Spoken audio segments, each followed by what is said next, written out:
Ya, sementara itu pemirsa, tingginya angka pelanggaran lalu lintas serta angka kecelakaan di Kota Bitung. Satuan Lalu Lintas Polres Bitung aktifkan kembali tilang manual bagi pelanggar lalu lintas. Satuan Lalu Lintas Polres Bitung akan kembali menerapkan tilang manual untuk menindak pelanggar lalu lintas tertentu. Keputusan tersebut diambil lantaran banyak pengendara yang melakukan manipulasi nomor polisi di kendaraan pasca penerapan tilang elektronik. Hal tersebut dibenarkan Kepala Satuan Lalu Lintas Polres Bitung Awaludin Puhi, yang akan kembali diberlakukan di Kota Bitung sudah berdasarkan surat petunjuk Kapolda Sulut dan Ditlantas Polda.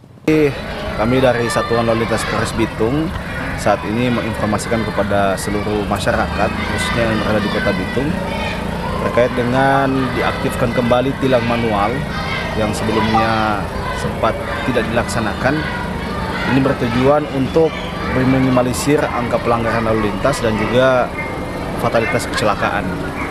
Dan juga saat ini kami sedang memanfaatkan fungsi etle. Kebetulan di Kota Bitung belum ada kamera etle.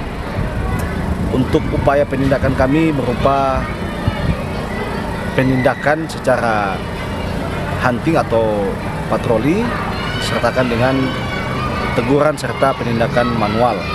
Ini diperuntukkan kepada pelanggaran-pelanggaran yang terlihat kasat mata atau yang dapat menimbulkan fatalitas kecelakaan.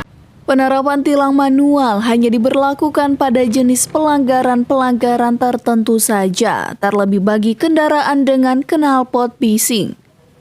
Buktinya, sejak awal Januari 2023, Satlantas Polres Bitung sudah menemukan 300 lebih kendaraan non-standar baik saat patroli maupun pengaturan lalu lintas.